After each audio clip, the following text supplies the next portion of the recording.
रख हौसला वो मंजिल भी आएगा, प्यासे के पास चल के समंदर भी आएगा। रख हौसला वो मंजिल भी आएगा, प्यासे के पास चलकर समंदर भी आएगा। थक कर रुक मत बैठ ये मंजिल के मुसाफिर, थक कर रुक के मत बैठ ये मंजिल के मुसाफिर, मंजिल भी मिलेगी और मिलने का मजा भी आएगा। जय हिंद, स्वागत है आप सभी का हमारे YouTube चैनल ओमेगा मैथमेटिक्स में। आज हम लोग क्लास 12th के सबसे इम्पॉर्टेंट चैप्टर्स जो वेक्टर अलजेब्रा है उसका चर्चा आज हम लोग करने वाले हैं कि वेक्टर अलजेब्रा आखिरकार क्या है, इस टॉपिक में हम लोग क्या पढ़ेंगे और क्या आइडियोलॉजी है। तो देखिए, वेक्टर ये जो वर्ड है ये हम लोग पहले से क्लास 11th में जो बच्चे, क्योंकि आईएससी के स्टूडेंट जो क्लास 12 के हैं वो ऑलरेडी 11th फिजिक्स तो पढ़े ही होंगे और फिजिक्स में ये नाम आपने पहले भी सुना है वेक्टर का, क्योंकि वेक्टर अलजेब्रा दो पार्ट से मिलकर बना है। पहला वेक्टर, जिसमें हम लोग क्या करते हैं कि वेक्टर का स्टडी हम लोग क्लास 11th फिजिक्स में किए हैं और आप जानते भी होंगे कि vector all those physical quantity which have magnitude as well as direction.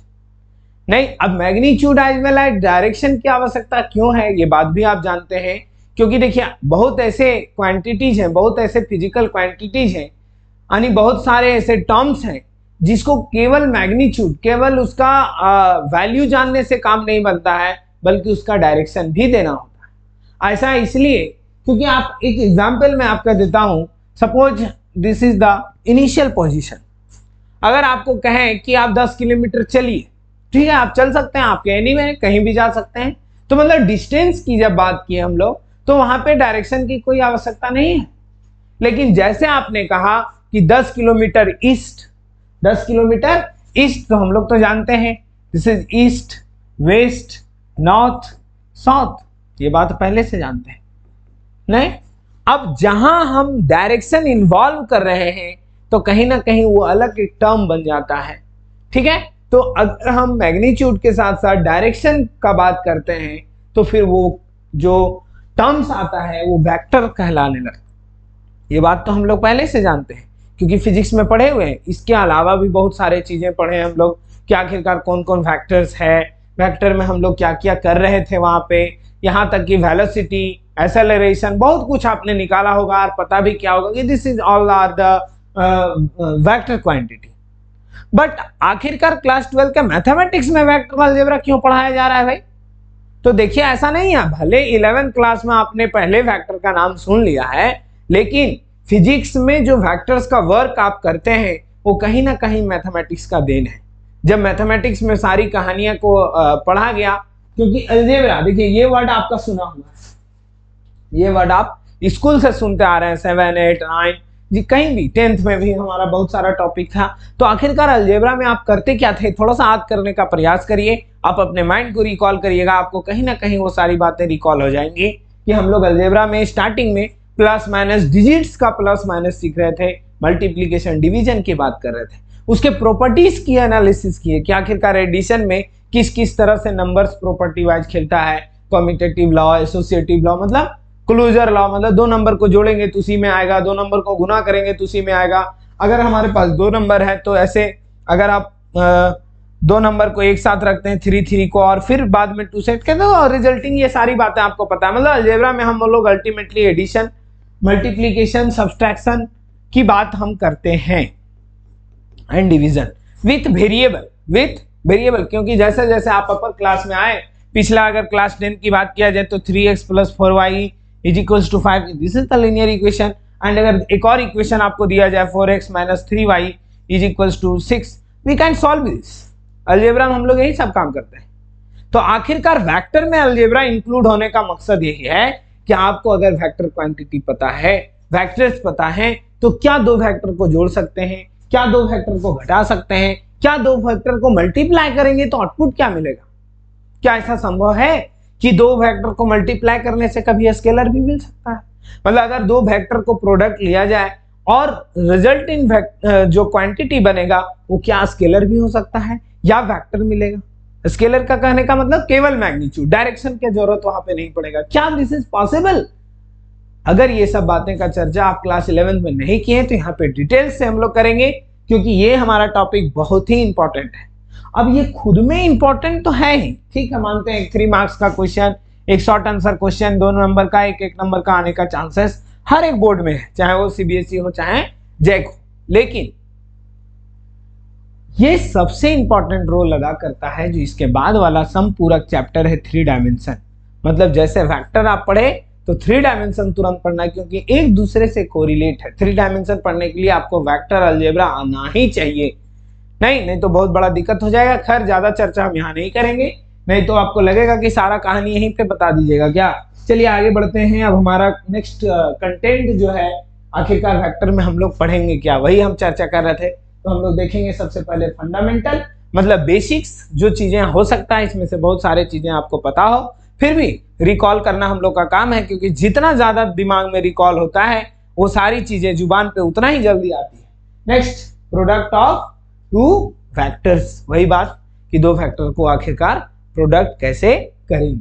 अब प्रोडक्ट करने से देखिए 2 चीज यहाँ पे मिलता है, हम लोग के कंटेंट में ये बात एक्सप्लेन किया हुआ है, कहीं ना कहीं वो चीज हम देखेंगे कि आखिरकार वो 2 क्वांटिटी मिलेगा वो क्या होगा। तो पहला में है स्केलर प्रोडक्ट ऑफ वेक्टर, मतलब 2 वेक्टर को गुना करेंगे तो आउटपुट हमको केवल मैग्नीट्यूड मिलेगा, मतलब स्केलर मिलेगा। यहाँ पे क्या है, वेक्टर प्रोडक्ट ऑफ वेक्टर, मतलब 2 वेक्टर को गुना करेंगे तो वेक्टर भी मिलेगा।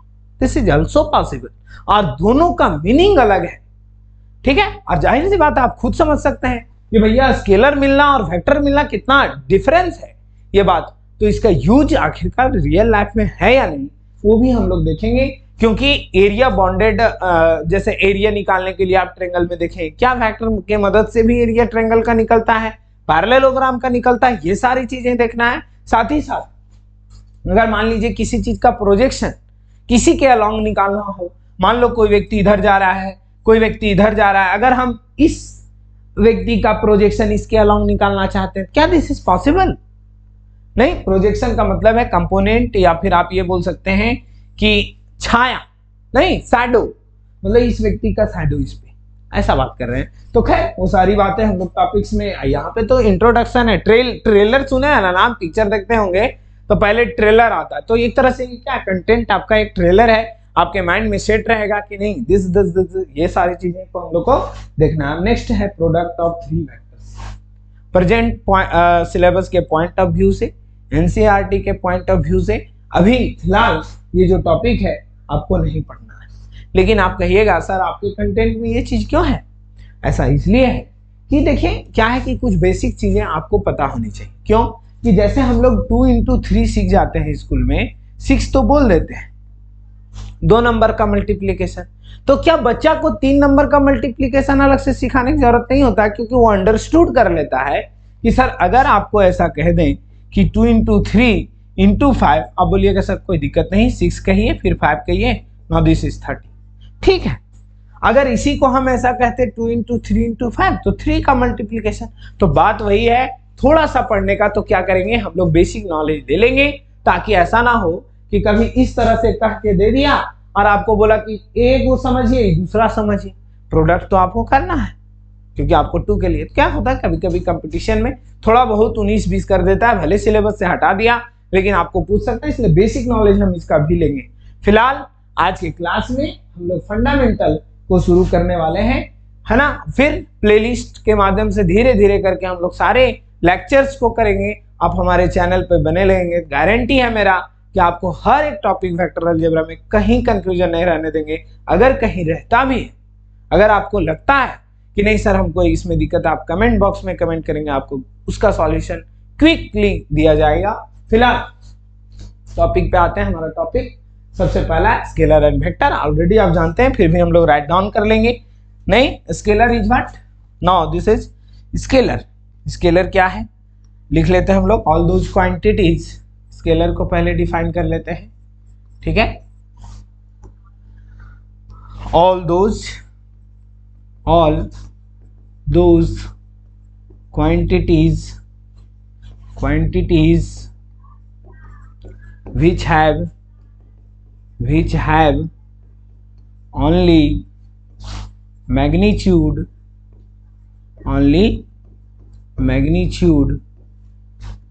are called या इज कॉल्ड कहिए, is called scalar, is called scalar, है ना, मतलब केवल जिसका मैग्नीट्यूड हो। फॉर एग्जाम्पल जैसे डिस्टेंस, स्पीड, जैसे स्पीड मतलब आपको कह दिए कि ठीक है 1 घंटा में 10 किलोमीटर चलना है, चल रहे हैं कोई बात नहीं, लेकिन डायरेक्शन की बात अगर करते तो फिर आपका क्या आ जाता, आपको वहां पे वो वेक्टर क्वांटिटी बन जाता है, स्पीड कहिए। इसके अलावा आप क्या बोल सकते हैं, मेरे ख्याल से ठीक है, फॉर एग्जाम्पल और कुछ आप लिख लीजिएगा, एक्स्ट्रा नहीं ईटीसी, ठीक। नेक्स्ट आपका वेक्टर भी लिख लेते हैं, शॉर्ट हैंडेड, ये सारी चीजें हम लोग को ऑलरेडी पता है, फिर भी vector, okay, vector, all those quantities, all those quantities which have magnitude as well as direction, नहीं, as well as direction are called vector, are called vector. For example क्या लिखेंगे, एग्जाम्पल में जैसे वेलोसिटी, एक्सेलरेशन,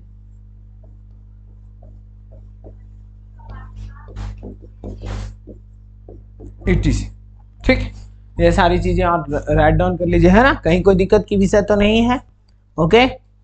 नेक्स्ट पॉइंट क्या है, representation, आखिरकार vector को represent कैसे करते हैं। तो जैसा कि पिक्चर में आप देख रहे हैं कि ये जो रिप्रेजेंटेशन है वो क्या है, ग्राफिकल रिप्रेजेंटेशन, क्या है, ग्राफिकल रिप्रेजेंटेशन, ग्राफिकल।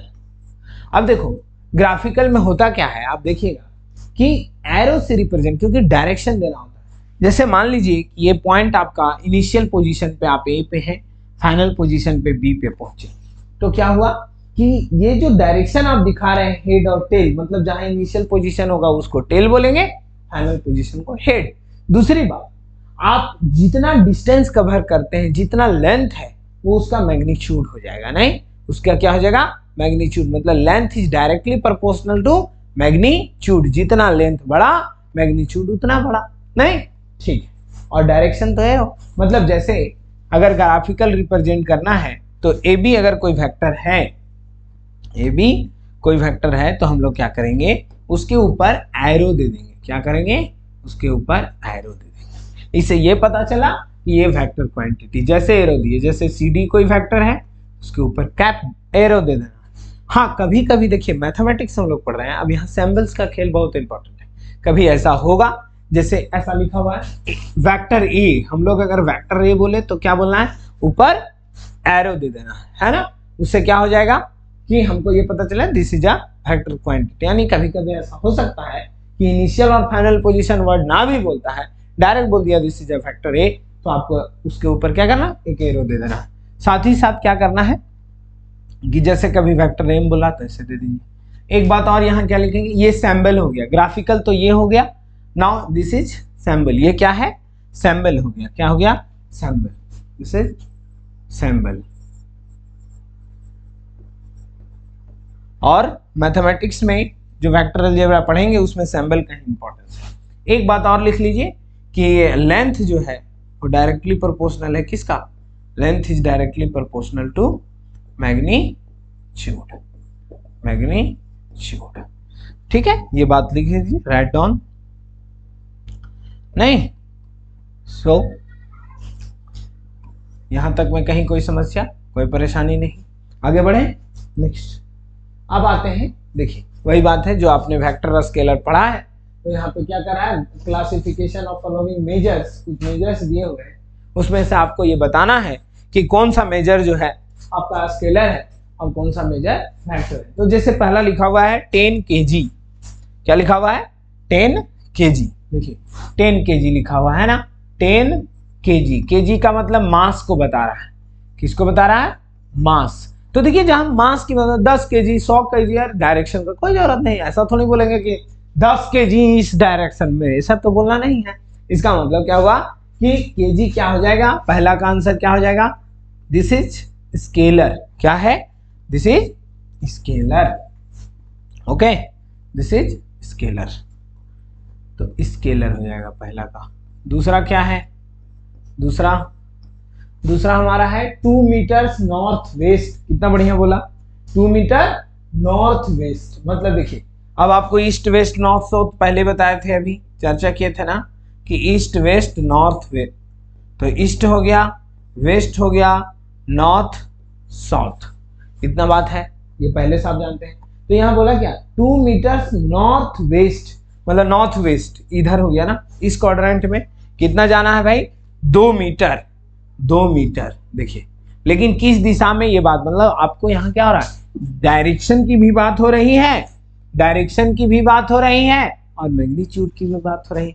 तो ये हो गया आपका वेक्टर क्वांटिटी। तो दूसरा का आंसर आप क्या बोलिएगा, this is vector, this is vector. बहुत ही इजी है, कहीं कोई कंफ्यूजन नहीं, ये तो आप ऑलरेडी पढ़े हुए हो। 40 डिग्री, अब डिग्री में डायरेक्शन का इंपॉर्टेंस होता है ना, लेकिन कब, जब आप अगर कहते हैं 40 डिग्री नॉर्थ या 40 डिग्री वेस्ट कहेंगे, या फिर ऐसा कहते हैं कि 40 degree in positive direction of x axis, कभी ऐसा बोला जाता है। अगर आप ऐसा बोलते हैं कि 40 डिग्री पॉजिटिव डायरेक्शन, तब आपको डायरेक्शन चाहिए, लेकिन खाली 40 डिग्री बोल रहे हैं, केवल 90 डिग्री बोल रहे हैं, तो ये क्या हो जाएगा, स्केलर। तो तीसरा का आंसर क्या हो जाएगा, स्केलर। ठीक, साथ ही साथ नेक्स्ट 40 और, तो ये सब क्या कीजिएगा, आप अपने से होमवर्क के रूप में आप कर लीजिएगा। नहीं होगा आप आंसर को कमेंट बॉक्स में करिए, नहीं होगा तो फिर आपको करके दिया जाएगा। नेक्स्ट क्वेश्चन उसी प्रकार से सिंपल है, इसमें तो आपको बता दिया गया। टाइम पीरियड डिस्टेंस अभी हमने चर्चा किया, क्या टाइम पीरियड क्या हो जाएगा, दिस इज टाइम पीरियड, मतलब समय अंतराल जिसको बोलते हैं ना, जैसे हम नहीं कहते हैं कि घूम के वहीं पहुंच गए 2 घंटा में, ठीक है, इसी पोजीशन पे आ जाना। जैसे मान लीजिए 2 घंटा में हम यहीं पहुंच गए, फिर 4 घंटा में यहीं पहुंच गए, ऐसा। तो ये क्या हो रहा है कि फिक्स डायरेक्शन की जरूरत पड़ रहा है, क्योंकि आप अल्टीमेटली वहीं पहुंच रहे हैं, तो वेक्टर हो जाएगा। डिस्टेंस कोई दिक्कत नहीं, स्केलर, ठीक है। फोर्स, दिस इज वेक्टर, क्योंकि उसमें जरूरत है मास इनटू एक्सेलरेशन। तो वेलोसिटी आप जान ही रहे, डन जाने। तो ये बहुत इजी आप कर सकते हैं आसानी से। नेक्स्ट क्या है, सबसे important point, types of vector, ये जानना बहुत जरूरी है। तो हम लोग टाइप्स ऑफ वेक्टर्स का स्टडी आज कर लेते हैं। सबसे पहले रफली, ज्यादा एक्सप्लेनेशन लिखना नहीं है। क्यों नहीं लिखना है, डेफिनेशन यहां नहीं पूछेगा, आप फिजिक्स नहीं पढ़ रहे हैं कि आपको पूछेगा 2 नंबर में एक्सप्लेन नल वेक्टर, नहीं, आपको यहाँ पे क्या करना है, आपको मीनिंग याद होना चाहिए कि आखिरकार नल वेक्टर का मतलब क्या है, यूनिट वेक्टर का मतलब क्या है ना। आपको ऐसा नहीं एग्जाम में डिफिनेशन पूछेगा कि आप रट रहे हैं एक स्टेटमेंट, मीनिंग पता नहीं, रट लिए, तो रटना नहीं है बल्कि समझना है क्या है। सो देखिएगा, सबसे पहला टाइप्स नल वेक्टर, नाम से स्पष्ट है ना, नल का मतलब जीरो, इसको दूसरा नाम है जीरो वेक्टर भी। क्या नाम है, जीरो वेक्टर। जीरो वेक्टर का मतलब हुआ कि एक ऐसा वेक्टर क्वांटिटी जिसका क्या होगा, मैग्नीट्यूड जीरो होगा। तो आप लिख भी सकते हैं शॉर्ट में कि अ वेक्टर whose magnitude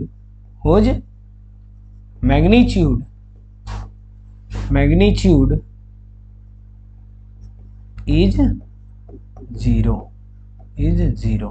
अच्छा, एक चीज पीछे नोट कर लीजिए यहाँ पे कि अच्छा, ये इस पेज में कि मैग्नीट्यूड को हम लोग क्या करेंगे, मैग्नीट्यूड को हम लोग क्या करेंगे, जैसे ए बी कोई वेक्टर था तो इसको क्या करेंगे, मॉडुलस लगा देंगे, मॉडुलस, तो ये क्या बन जाएगा, मैग्नीट्यूड। या फिर इसको कभी कभी फिर हम लोग ए बी भी बोल सकते हैं, है ना। मैग्नीट्यूड मतलब लेंथ की बात होगी, डायरेक्शन हट जाएगा।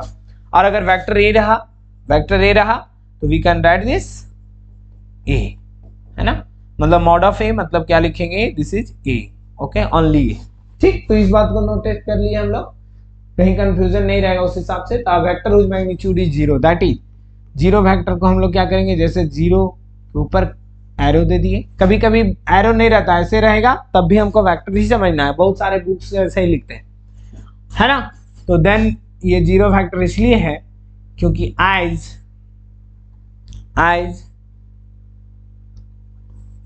इट्स मॉडुलस क्या आएगा, जीरो आएगा। ठीक है, बहुत कुछ इसमें जानने की जरूरत नहीं। यूनिट फैक्टर ये बहुत इंपॉर्टेंट फैक्टर है तो अपने में कुछ नहीं। यूनिट का मतलब हम पहले से जानते हैं, यूनिट का मतलब होता है वन। क्या होता है, वन। यूनिट फैक्टर का मतलब हो गया वन, जिसका मॉडुलस वन। मतलब क्या बोलेंगे, a vector whose magnitude is one. ठीक है, वन का मतलब वन, यूनिट की बात हो रही है।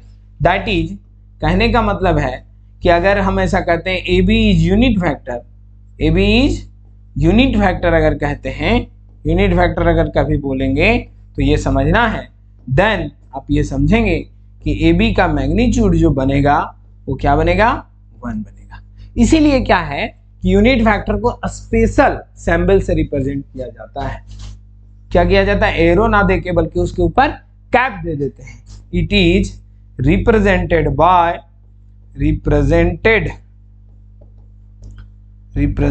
बाय कैसे, ए बी के ऊपर क्या कीजिए, कैप दे दीजिए, या कभी ऐसा कह सकते हैं ए के ऊपर कैप।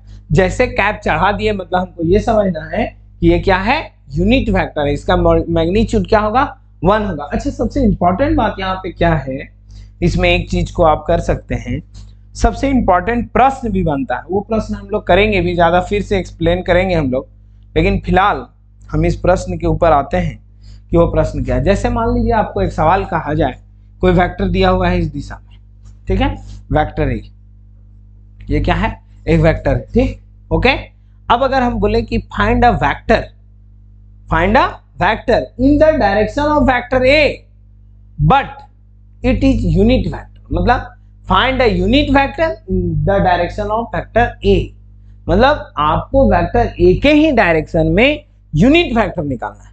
मतलब क्या हुआ, डायरेक्शन वही रहेगा लेकिन ये जो इतना बड़ा लेंथ है वो लेंथ ना लेके बल्कि उसका लेंथ वन लेना है। तो आप क्या करिएगा, जाहिर सी बात है यूनिट वेक्टर आपको निकालना है तो इसी वेक्टर में उसके मैग्नीट्यूड से डिवाइड कर दीजिए, क्योंकि अगर इसका जितना भी लेंथ होगा, मान लीजिए 10 लेंथ हुआ, तो अगर 10 से डिवाइड कर देंगे उसमें तो बचेगा कितना, वन। जाहिर सी बात है, कहीं कंफ्यूजन का प्रॉब्लम ही नहीं, ये फार्मूला रटने की जरूरत नहीं। खैर आगे चल के इस बात को देखेंगे भी, लेकिन अभी फिलहाल आप खुद ही सोचिए कि अगर कोई वेक्टर है जिसका मैग्नीट्यूड 10 है, अब आपको उसी दिशा में, तो डायरेक्शन तो बदलने वाला है नहीं क्योंकि यूनिट वेक्टर एक वेक्टर ही है, अब उसी डायरेक्शन में तो लेना ही है, बट आपको मैग्नीट्यूड क्या चाहिए, वन चाहिए। तो भैया 10 ही से डिवाइड कर दीजिए ना, जितना उसका मैग्नीट्यूड है 10 से डिवाइड कर देंगे तो जो रिजल्ट इन वेक्टर मिलेगा वो एक यूनिट वेक्टर मिल जाएगा। तो ये रिजल्ट्स को आप याद रख सकते हैं, बहुत इंपॉर्टेंट रिजल्ट है आपके लिए, राइट डाउन कर लीजिए और याद भी रखिए, ठीक है, आगे यूज भी होगा। खैर आगे हम लोग करेंगे भी। नेक्स्ट स्टेप्स क्या है, लाइक वेक्टर। लाइक का मतलब क्या हुआ, लाइक समझते हैं ना, तो लाइक का मतलब हुआ कि कहने का मतलब एक ही दिशा में जा रहा है, सेम लाइक मतलब नहीं होता कि एक ही लाइक का है, जैसे ये सारे बच्चे एक लाइक है, जैसे ऐसा पढ़ने में है तो अरे एक के लाइक का है जी सब जी। तो कहने का मतलब लाइक वेक्टर मतलब all those vectors, all those behaviour same हो सकता, बिहेवियर सेम बोलना है, लाइक का मतलब सेम बिहेवियर का, ऑल दोज वेक्टर हुज या which behave same, which behave same, which behavior लिख दीजिए, behavior which have behavior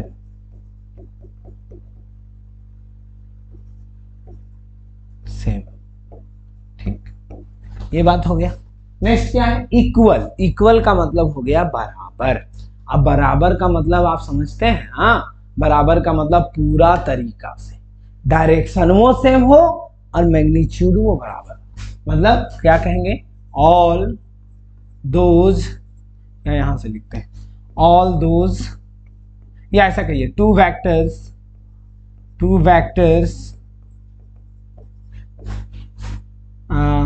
are equal if they have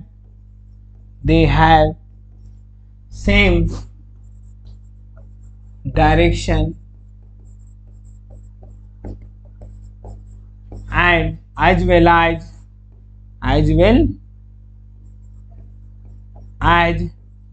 same magnitude।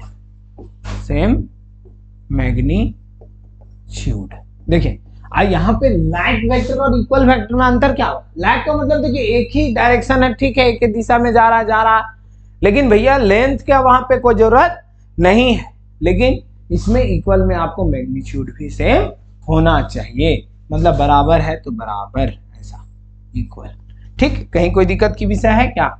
नहीं ना, मतलब इक्वल ऐसा, ठीक। नेक्स्ट लिख लेते हैं हम लोग।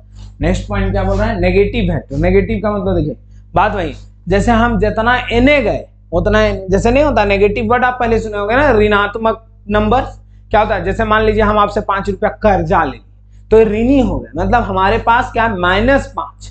आप पॉजिटिव में है माइनस में, मतलब क्या हुआ कि अगर कोई वेक्टर का लेंथ मान लीजिए ऐसा कोई वेक्टर है और अगर इधर नेगेटिव वेक्टर उसका ले लिया जाए, अपोजिट डायरेक्शन में कर देंगे तो वो क्या हो जाएगा? एक दूसरे का नेगेटिव वेक्टर कहलाएगा, ठीक है। कहीं कोई दिक्कत? मतलब अगर आपके पास ए बी कोई वेक्टर है और आप इसको बी ए लिखते हैं तो इसको क्या बोलना होगा? A B is a vector then क्या बोलना होगा कि B A is its negative vector, B A is its negative vector.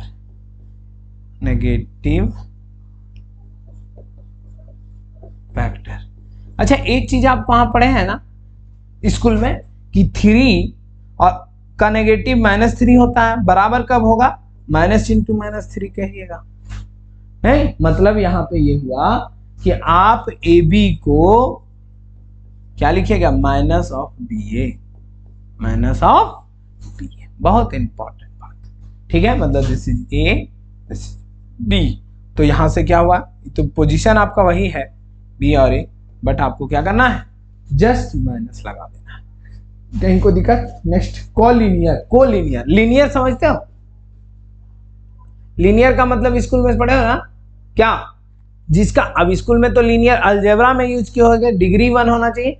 तो यहाँ पे लीनियर का मतलब है, कोलिनियर का मतलब है कि एक ही लाइन में आगे पीछे जैसे भी, लेकिन लाइन सेम होना चाहिए, ठीक है। कोलिनियर हो गया।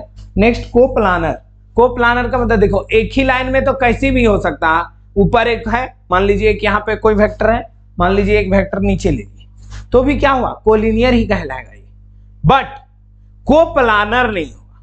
कोप्लानर का मतलब पता है? कोप्लानर प्लेन समझते हैं ना, जैसे ये क्या हो गया? प्लेन हो गया। ये जैसे क्या हुआ? प्लेन हो गया। ये बोर्ड क्या है? प्लेन है। तो मतलब अगर आपका प्लेन में है, जैसे अगर ये आपका क्या है? प्लेन है, ओके। ये मान लीजिए कि एक प्लेन हमने लिया, तो इस प्लेन पे आप जितना वेक्टर डिफाइन कर रहे हो इधर जैसे भी, वो सारे वेक्टर्स क्या होंगे? कोप्लानर। मतलब all those vectors which lies on the same plane, क्या लिख सकते हैं यहाँ पे? ऑल दोज वेक्टर्स which लिख लेते हैं, which lies in the same plane, है ना। मीनिंग देखिए हम लोग को ऐसे मीनिंग से मतलब है, और मीनिंग से सबसे ज्यादा इंपॉर्टेंट, डेफिनेशन से सबसे ज्यादा इंपॉर्टेंट है कि इस मीनिंग को समझने के बाद क्वेश्चन में अप्लाई करना, कि क्योंकि प्रश्न कीजिए खुद से। प्रश्न जो भी स्टूडेंट प्रश्न जिसके मन में जगने लगता है वो तो कहीं भी कुछ कर सकता है। जैसे आपके मन में एक प्रश्न आना चाहिए यहाँ पे कि सर ये डेफिनेशन ठीक है, all those vectors visualize in the same plane, how to check? अगर आपको 2 वेक्टर्स दिया हुआ है तो आप कैसे बताएंगे कि दोनों एक ही प्लेन वहां पर है ना। तो हमारा टारगेट इस चैप्टर्स में यही टारगेट तो है कि what is the condition that 2 or more vectors lies on the same plane, कि 2 या 2 से अधिक वेक्टर्स एक ही प्लेन पे कैसे होंगे। साथ ही साथ two or more factors which are called collinear. Actually co का मतलब दो होता है, तो कोलिनियर मतलब दो की बात कर लीजिए। ठीक, इरेजर यूज कर लेता हूं।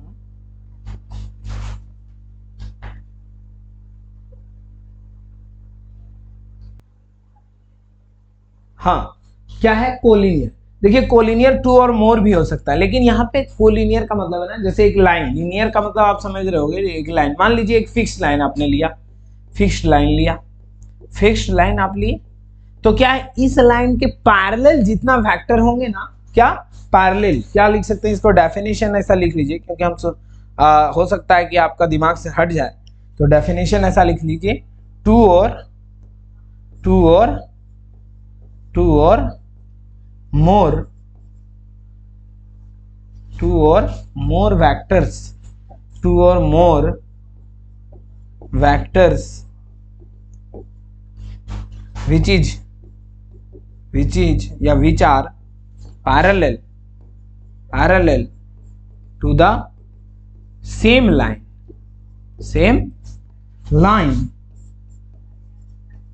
are called collinear।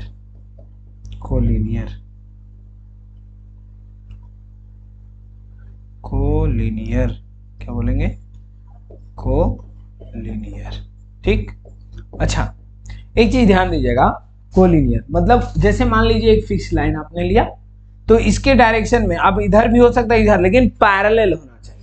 क्या होना चाहिए, पैरेलल, मतलब डायरेक्शन इधर उधर मतलब आप नेगेटिव मतलब इधर से इधर ले सकते हैं, कोई हर्जा नहीं है, लेकिन ऐसा ना हो कि ये फिक्स लाइन है आप इधर ले लिए तो ये पैरेलल लाइन हुआ, तो इसका मतलब क्या है कि ये वेक्टर कोलिनियर नहीं कहलाएगा, है ना, ये वेक्टर कोलिनियर नहीं कहलाएगा, ये कोलिनियर होगा, ये कोलिनियर होगा। अगर कोई आदमी ऐसा वेक्टर ले लेता है, ये भी कोलिनियर होगा। ठीक है, तो ये है कोलिनियरिटी। अब ये तो पिक्चर से समझ में आ रहा है सर कि आप ग्राफ दे रहे हैं तो ना, लेकिन यहाँ पे तो आपको कोई वेक्टर रिप्रेजेंट किया हुआ रहेगा ऑर्थोगोनल में, आई जे के में, ये तो आप 11th में देखे होंगे बहुत सारे वेक्टर 3i + 4j + 7k ऐसा लिखा हुआ आप देख रहे होंगे, नहीं 7i + 2j ऐसा इस रूप में रिप्रेजेंटेशन तो आप देखे होंगे ना। तो यही रिप्रेजेंटेशन अगर 2 से 3 वेक्टर किया हुआ है, तो आखिरकार आप कैसे इस बात का पता करेंगे कि सारा का एक लाइन के पैरेलल है, नहीं, या 2 वेक्टर पैरेलल है, तो कैसे कोलिनियर बताएंगे, कोप्लानर कैसे बताएंगे, है ना। यही तो टारगेट है हमारा यहाँ पे, इस टॉपिक में मेरा मेन टारगेट यही है। ओके, चले आगे।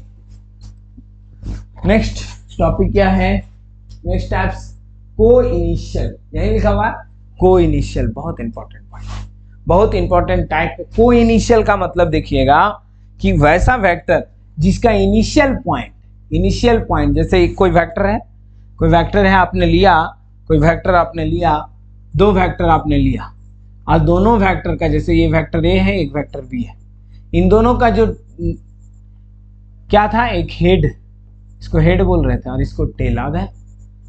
स्टार्टिंग में ही रिप्रेजेंटेशन हम लोगों ने देखा, तो मतलब 2 वेक्टर का अगर टेल सेम पोजीशन में हो तो वो दोनों क्या कहलाता है, को-इनिशियल। क्या कहलाता है, को-इनिशियल। ठीक, कहीं कोई दिक्कत, मतलब 2 vectors are said to be coinitial, 2 or more vector भी बोल सकते हैं, 2 or more vectors are said to be co-initial if they have same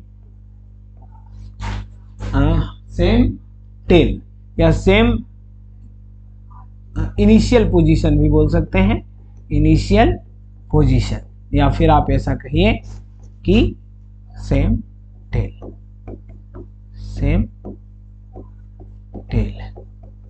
ठीक, जैसे यहाँ पे एक सवाल है, एनसीईआरटी का सवाल है ना। आप लोग बहुत ज्यादा बच्चे क्या होते हैं कि आजकल बहुत ज्यादा क्या हो गए, स्मार्ट बच्चे हो गए, क्योंकि नंबर लाना कोई सीखे तो आप लोग से सीखे, है ना। टीचर से आजकल सीखने की जरूरत नहीं होता है स्टूडेंट को नंबर लाने के लिए, क्योंकि स्टूडेंट ही आजकल इतना स्मार्ट। पहले क्या था, अंधाधुन पढ़ रहा है, किसी को कोई मतलब नहीं है कैसे नंबर आएगा नहीं आएगा, बस क्या है खूब पढ़ा, लेकिन नंबर वह आया कितना 50%, 55%। काहे? क्योंकि उसको आइडिया ही नहीं होता है कि मार्क्स कहाँ से लाना है। नहीं, ऐसा होता था पहले। लेकिन बात ये भी ध्यान रखिएगा कि पहले वाले लोग पढ़ते खूब थे ना, तो कुछ नया चीज करके दे देते थे, नंबर भले नहीं आता था। लेकिन अब क्या है, कोई बात नहीं, अभी का बात नहीं करेंगे। अभी का बात यही करना है कि आजकल बच्चे स्मार्ट हैं। आप जानते हैं कि एनसीईआरटी से सवाल उठाता है, हो सकता है कि ऑब्जेक्टिव बना के दे दे। जैसे क्वेश्चन पिक्चर दिया हुआ है, एक स्क्वायर बना हुआ है नहीं, और यहाँ पे कहता है आइडेंटिफाई वेक्टर्स, को इनिशियल फाइंड करना है, इक्वल फाइंड करना है, कोलिनियर बट नॉट इक्वल, है ना। कोलिनियर का मतलब एक ही लाइन में, मतलब पैरेलल होना है, लेकिन इक्वल नहीं। अब इक्वल आपने कहा, आपको बताया ना कि मैग्नीट्यूड्स के साथ साथ डायरेक्शन भी सेम। तो ठीक है, बारी बारी सवाल करते हैं। कोइनिशियल मतलब आपको एक यहाँ पे देखना है कि कौन कौन वेक्टर का टेल जो है सेम है। आप यहाँ देख सकते हैं वेक्टर ए है, इसका जो टेल पोजीशन है ए का और डी का सेम है, साथ ही साथ और कोई है क्या? और कोई नहीं है। मतलब पहला का आंसर क्या हो जाएगा? पहला का आंसर हो जाएगा vector A and vector D. दूसरा इक्वल, इक्वल कौन कौन है? डायरेक्शन के साथ साथ ध्यान से देखना है, इसका डायरेक्शन इधर, सी का डायरेक्शन इधर, इक्वल नहीं हुआ। इसके बारे में देखिए तो डी का डायरेक्शन इधर और बी का भी सेम, इसका भी डायरेक्शन इधर है, इसका भी डायरेक्शन इधर ही है, और लेंथ तो बराबर ही है। क्यों? क्योंकि स्क्वायर में तो आप पढ़वे किए हैं कि स्क्वायर भुला गए, ऑल साइड्स आर इक्वल, नहीं तो साइड्स आर इक्वल, तो मैग्नीट्यूड तो इक्वल होगा ही। तो आंसर दूसरा का क्या हो जाएगा? डी एंड कौन सा वेक्टर हो जाएगा? This is B, vector B. Now answer third क्या बोला? कोलिनियर बट नॉट इक्वल, मतलब कोलिनियर सेम लाइन में तो ना, सेम पैरेलल तो होना चाहिए। देखिए this is parallel to this and this is parallel to this, but यहाँ देखना है कि कौन इक्वल हुआ। तो जाहिर सी बात है दूसरा वाला जो है से तो नहीं लेना है, क्योंकि नॉट इक्वल कह दिया ना सर, नॉट इक्वल। इसका मतलब जो डी और बी है वो तो आंसर नहीं होगा, बल्कि ए और सी होगा। दोनों क्या है? पैरेलल तो है लेकिन डायरेक्शन डिफरेंट है, मतलब इक्वल नहीं है। तो थर्ड का आंसर क्या हो जाएगा? ए एंड सी। देखिए तो बहुत इजी है, ये सब सवाल आप आसानी से कर सकते हैं। ये सब सवाल कभी कभी क्या होता है ऑब्जेक्टिव में पूछ देता है, और बहुत इंपॉर्टेंट है जानना। नेक्स्ट जो पॉइंट है पोजीशन वेक्टर। क्या पॉइंट है? Position vector. बहुत इंपॉर्टेंट पॉइंट है, बहुत इंपॉर्टेंट। यही मान के चलिए ना कि जो बच्चा को पोजीशन वेक्टर का बढ़िया से कंसेप्ट बन गया, समझिए वेक्टर आपके हाथ में है। कैसे? क्योंकि वर्ड को पकड़ना, पोजीशन, तो क्या होगा कि किसी वेक्टर का पोजीशन की बात होगी कि कहां पे है। तो देखिएगा बात सही है कि जब आप कहां की बात कर रहे हैं, लेकिन कहां से, ये भी तो इंपॉर्टेंट है ना। जैसे अगर आपको कहें कि आपका घर, तो पूछेगा, बोलिएगा, आपके मन में प्रश्न आएगा कि सर घर क्या बोलना चाह रहे हैं? कहां से घर का डिस्टेंस पूछ रहे हैं, या ये पूछ रहे हैं कि ठीक है आपके घर जाने में क्या रास्ता है, या क्या पूछना चाह रहे हैं आप? जैसे आपका घर कहाँ, पोजीशन का, तो कहां से आप चाहते हैं? नहीं, तो एक क्या करना होता है, जब भी कभी पोजीशन डिफाइन करना है किसी भी चीज का, तो आपको कोई एक फिक्स पोजीशन पहले से क्या करना होगा? फिक्स करना होगा। क्या होता है हमारे कंसेप्ट में? वो कंसिडरेशन है, नीड है, आवश्यकता है। तो कभी भी किसी भी वेक्टर, भले बात हो रही है, लेकिन स्कूल में जब कोऑर्डिनेट ज्योमेट्री आप पढ़े होंगे, 2D की बात कर लेते हैं, थोड़ा सा 2D रिकॉल करता हूं थोड़ा सा अपने कंसेप्ट को, क्योंकि कंसेप्ट सबसे इंपॉर्टेंट बात है। ऐसे पढ़ने के लिए पोजीशन वेक्टर हम बोल देते हैं कि देखिए पिक्चर है यहाँ पे पोजीशन, तो बात खत्म हो जाता है। लेकिन मीनिंग समझिएगा 2D में। देखिए जब आप 2D मतलब कोई भी पॉइंट का रिप्रेजेंटेशन एक्स वाई, तो इस पॉइंट के रिप्रेजेंटेशन के लिए आप वहां पे स्टडी किए होंगे कि to represent this point we need first of all a fix point called origin. सबसे पहले आपको एक फिक्स पॉइंट का जरूरत पड़ा जिसको ओरिजिन बोले, क्योंकि इस पॉइंट के का रिप्रेजेंटेशन आप कहां से करना चाहते हैं, स्टडी कैसे होगा। तो हमने कहा कि एक फिक्स पॉइंट मान लीजिए जिसको ओरिजिन हमने कहा, नहीं 0 0 जिसका कोऑर्डिनेट है। अब एक और चीज हम लोग यहाँ पे देखें कि we call to fix perpendicular line, we call to fix perpendicular line. नहीं, कौन कौन sir? To fix perpendicular line, we write this, okay, and this to fix perpendicular line. दोनों क्या है? परपेंडिकुलर है, ऐसा हमने लिया। तब जाके कोई पॉइंट P को हम रिप्रेजेंट कर पाते हैं और यहां बताते हैं कि x क्या है, distance from okay, this is distance from क्या है, x axis, distance from x axis. कहीं कोई समस्या नहीं ना, आराम से बता सकते हैं sir, distance from y axis, this is, sorry हमने बताया था x क्या है, distance from y axis, done. And y क्या है, डिस्टेंस फ्रॉम x एक्सिस। ये आपने पढ़ा है नहीं, ये कंसेप्ट आपने देखा है, कोई दिक्कत? तो ये जरूरत क्या है यहाँ पे पड़ेगा, एकदम पड़ेगा, क्योंकि आप किसी वेक्टर का पोजीशन बताना चाह रहे हैं। तो देखिए, जब भी हम वेक्टर का स्टडी करेंगे तो 2D में नहीं बल्कि 3 डायमेंशनली स्टडी करेंगे, है ना। तो 3 डायमेंशन में जब भी बात होता है तो एक x एक्सिस, y एक्सिस और z एक्सिस और एक फिक्स पॉइंट ओरिजिन लेना ही होगा। और ओरिजिन यहाँ पे, ओरिजिन जो है वो क्या रिप्रेजेंट करते रहता है, नल वेक्टर को अगर हम वेक्टर में लिखना चाहेंगे तो ये नल वेक्टर को रिप्रेजेंट करता है। अब i j k क्या लिख रहे हैं, यूनिट वेक्टर जो कि ऑर्थोगोनल है। ये सारी चीजों का स्टडी हम लोग करेंगे धीरे धीरे। अभी फिलहाल सिर्फ यही बताना है यहाँ पे कि अगर कोई पॉइंट P यानी कोई OP वेक्टर है, क्या है, OP वेक्टर है, OP, तो ये पोजीशन वेक्टर हो गया, मतलब xi yj plus zk।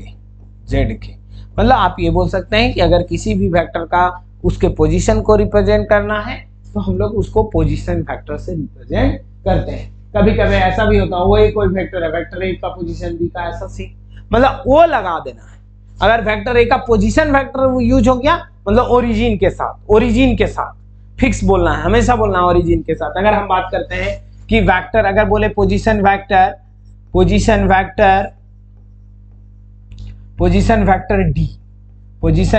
D ऐसा, तो हमको ये समझना ओडी बात हो रही है, मतलब ओरिजिन से डी पॉइंट तक का डिस्टेंस, ठीक है, जो लेंथ होगा ओरिजिन से डी पॉइंट तक का डिस्टेंस की बात होगी, डिस्टेंस और डायरेक्शन, ठीक है, जिस डायरेक्शन में आप लेना चाहते हैं, ठीक। तो पोजीशन वेक्टर में कहीं कोई समस्या नहीं, लिखना चाहेंगे डेफिनेशन का, डेफिनेशन से मतलब नहीं है, समझ गए भाई, काफी है ना। या पोजीशन लिखेंगे तो यही लिख सकते हैं कि all those vectors which are represented its position from origin, clear, ठीक। एक एग्जांपल है, रिप्रेजेंट ग्राफिकली और displacement 40 kilometer 30 degree west of south. जैसे देखिए, डायरेक्शन के साथ साथ डिस्टेंस की बात हो रही है, डायरेक्शन के साथ साथ डिस्टेंस। तो देखिए, सबसे पहले हम बात कर लेते हैं, वेस्ट साउथ की बात हो रही है तो ईस्ट वेस्ट नॉर्थ साउथ, तो सबसे पहले बना लिया जाए, एकदम बना लेते हैं सर। जो एक क्या क्या होता है, सो देखिए, दिस उल्टा ले लिए क्या, ओके, ऐसा ले लीजिए,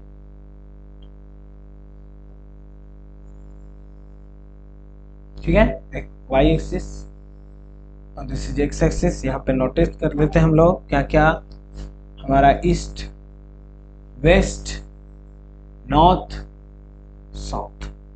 अब इसमें कंफ्यूजन नहीं ना हम लोग को, ये तो पता ही है, बायां दाहिना हाथ खड़ा करके पूरब की तरफ खड़ा हो जाना है। चलिए, ओरिजिन, ठीक, क्या बोला, 40 kilometer 30 degree west of south देख रहे हैं ना आप, साउथ से कितना डिग्री मूव करना है, वेस्ट के तरफ 30 डिग्री। देखिए, ये साउथ से वेस्ट के तरफ कितना डिग्री मूवमेंट होगा, 30 डिग्री। और चलना कितना है, ओरिजिन से ही चलना होगा, क्योंकि हमने बताया ना, जब भी पोजीशन की बात हो रही है चलना कैसे है, ओरिजिन से, किसे, ओरिजिन से। तो ये हो गया 40 किलोमीटर, कितना, 40 किलोमीटर। ये ग्राफिकल रिप्रेजेंटेशन हो गया हमारा, बहुत इजी क्वेश्चन है, ऐसा ग्राफ में रिप्रेजेंट कर दीजिएगा। ये भी एनसीईआरटी का क्वेश्चन है, इसका है एनसीईआरटी। नेक्स्ट एक सवाल आपको होमवर्क के लिए दे दिए हैं, नहीं, क्या है, represent displacement 40 kilometer 30 degree east of north. बस डायरेक्शन का चेंजेज है, आप इसी का मदद लेके आप आसानी से कर सकते हैं। नेक्स्ट, डायरेक्शन कोसाइन, देखिए बहुत इंपॉर्टेंट पिक्चर देखा है ना, हीरो हीरोइन, लेकिन आता पहले हीरोइन है, बहुत इंपॉर्टेंट, मतलब ये जो दो वर्ड हम बात कर रहे हैं, डायरेक्शन कोसाइन, और एक वर्ड यूज करेंगे जिसका नाम है डायरेक्शन रेशियो। क्या नाम है? Direction ratio. ये नाम क्यों नहीं आया? क्योंकि ये नाम आएगा बाद में, हीरोइन की एंट्री के बाद हीरो का एंट्री। कहने का मतलब ये हुआ कि डायरेक्शन कोसाइन जानने के बाद डायरेक्शन रेशियो जानेंगे, और इसका इंपॉर्टेंस भले इसको पहले जानना है, इससे ज्यादा इसका रोल है पूरे वेक्टर अलजेब्रा ही नहीं बोलिए सर, पूरा 3D वेक्टर पूरा घूमेगा इन्हीं दोनों पर। जैसे पिक्चर घूमता है ना, वैसे बाद बाकी तो सारे रहते ही कैरेक्टर, लेकिन कहने का मतलब ये दोनों जो पॉइंट है बहुत ही इंपॉर्टेंट है, direction ratio. Okay, direction ratio, ठीक। अच्छा, अब है क्या, सो समझ लेते हैं। रेशियो गलत लिखा है, कोई बात नहीं, चलिए देखिए समझ लेते हैं। तो देखिए कैसे समझना, पिक्चर को बाद में समझेंगे, पहले अपनी भाषा में समझ लेता हूं मैं। देखिए जैसे क्या है कि कोई वेक्टर का पोजीशन आपको पता है, we write this suppose, okay, this is origin, है ना। जैसे कोई वेक्टर है आपका 3D में, 3D शेप में कोई वेक्टर है, क्योंकि जब भी बात करेंगे हम 3 डायमेंशन में बात करेंगे। जैसे मान लीजिए कोई वेक्टर है, ठीक, कोई वेक्टर ही है, ठीक, मान लो। तो ये क्या है, एक्स एक्सिस के साथ भी कुछ एंगल बना रहा होगा, वाई एक्सिस के साथ भी एंगल बना रहा होगा, जेड एक्सिस के साथ भी एंगल बना रहा होगा। नहीं तो यहाँ पे थोड़ा सा एक्सिस अलग तरीका से लेना होगा। क्या? जैसे पिक्चर में ही समझ लीजिएगा। देखिए एक एक्स एक्सिस, ठीक, एक हमारा एक्स एक्सिस हो गया, नेक्स्ट वाई एक्सिस और Z axis.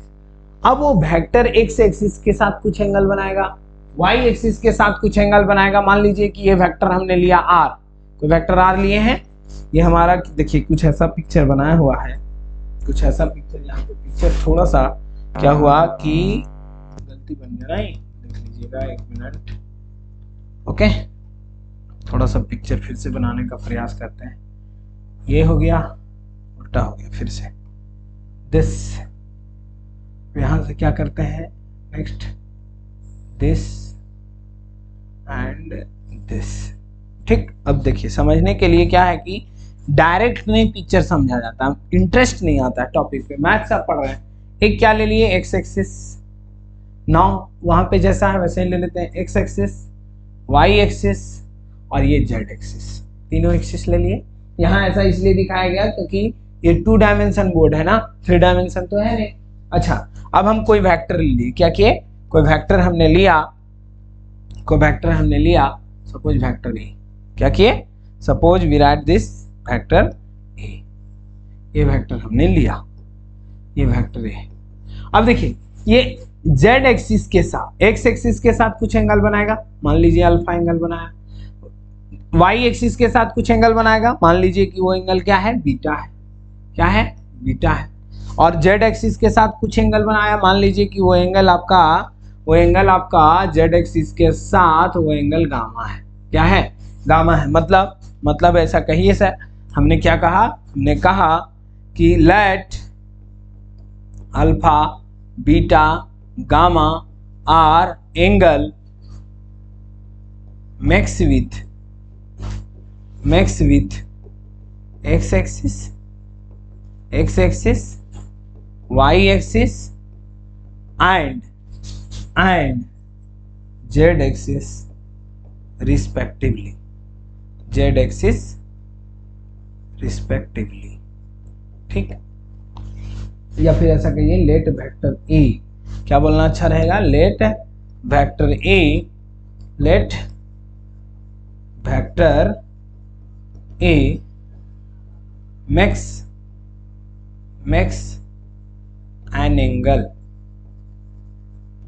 Alpha beta gamma with X axis Y axis Z axis. बात एक ही है, नहीं कोई बात नहीं, हटा देते हैं, ज्यादा अच्छा वही ठीक है सेंटेंस, ओके। लेट, चलिए देखिए ये हो गया। अब जो cos alpha cos beta cos gamma define होगा, मतलब देखिए मेन पर्पस क्या है डायरेक्शन कोसाइन का, कि मेन पर्पस है कि कोई भी वेक्टर किसी पोजीशन में है तो उस वेक्टर का पोजीशन डायरेक्शन कैसे पता चलेगा।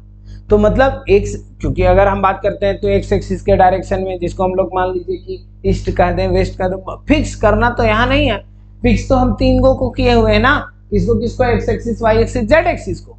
तीनों को क्या है, तीनों आपस में परपेंडिकुलर भी है, कुछ ऐसा रहता है ना, आप लोग पढ़े भी होंगे कि कुछ ऐसा रहता है, तीनों एक्सिस कुछ ऐसा रहता है। ये हो गया एक्स एक्सिस, वाई एक्सिस और ये जेड एक्सिस, ऐसा, ठीक। लेकिन ये तो 3D यहाँ पे दिखाना संभव नहीं है, फिर भी हम लोग क्या किए हैं कि इस तरह से स्लाइड करके दिखा लिए। अब मान लो कोई वेक्टर है तो उसका डायरेक्शन मान ली किधर है, फिर इधर किधर गया, तो इस बात को क्लियर करने के लिए हम लोग क्या किए, एक्स एक्सिस के साथ कितना एंगल बनाया, वाई एक्सिस के साथ कितना बनाना, जेड एक्सिस के साथ कितना बनाना, वो पहले डिफाइन कर लिए। अब यहां से क्या करेंगे कि वो एंगल के अकॉर्डिंग, जैसे कोस अल्फा डिफाइन कर, कोस बीटा, कोस गामा, वही जो हमारा cos alpha, then cos alpha, cos beta and cos gamma क्या कहलाएगा, are called direction cosine, DC जिसको बोलते हैं, क्या बोलते हैं, डीसी। आप बात में समझ लीजिए, डीसी मतलब डिस्ट्रिक्ट का कलेक्टर, तो बात सही है भैया, डीसी मतलब बहुत इंपॉर्टेंट रोल है। तो फिलहाल अभी यहाँ पे हम क्या किए, सिर्फ डेफिनेशन। आपको तो लगा होगा कि सर आखिरकार कोसे अल्फा, कोसे बीटा, कोसे गामा को काहे बोलती है, sine alpha, sign beta, sign gamma को तो भी बोल सकते थे, tan alpha, tan beta, ten gamma को भी बोल सकते थे। आपके मन में ये प्रश्न होना चाहिए, नहीं तो फिर तो लगेगा कि मैथ हम समझ कहाँ रहे हैं, पढ़ रहे हैं, रट रहे हैं। तो देखिए ये प्रश्न का उत्तर आपको नेक्स्ट वीडियो में मिलेगा, क्योंकि आगे के जैसे टॉपिक, अभी तो ये ट्रेलर है, आपको यहाँ पे सिर्फ बताया जा रहा है, सिर्फ डेफिनेशन मीनिंग थोड़ा सा बताया जा रहा है, मेन एक्सप्लेनेशन, क्योंकि डायरेक्शन कोसाइन जब हम पढ़ेंगे, एक्सप्लेन करेंगे डायरेक्शन कोसाइन को, तो वहां देखेंगे कि आखिरकार cos alpha, cos beta, cos gamma ही किसी वेक्टर का डायरेक्शन को क्यों दर्शाता है, क्यों दिखाता है, ठीक है। तो अब नेक्स्ट आगे क्या है, नेक्स्ट अब हम लोग क्या करेंगे, नेक्स्ट वीडियो में आगे का टॉपिक का एक्सप्लेनेशन करेंगे। यहाँ तक आज का क्लास हमारा फंडामेंटल का जो बेसिक था, डेफिनेशन, साथ ही साथ उसके टाइप्स, साथ ही साथ उसके कुछ पोजीशन वेक्टर्स और उसका कुछ रिप्रेजेंटेशन हम लोगों ने देखा। आपको अगर वीडियो अच्छा लगा है तो वीडियो को लाइक कीजिए, शेयर कीजिए और चैनल को सब्सक्राइब कीजिए, और हमारे चैनल पे आप बने रहिए। आपको हर एक टॉपिक वेक्टर अलजेब्रा का कहीं कोई कंफ्यूजन नहीं रहेगा। जय हिंद।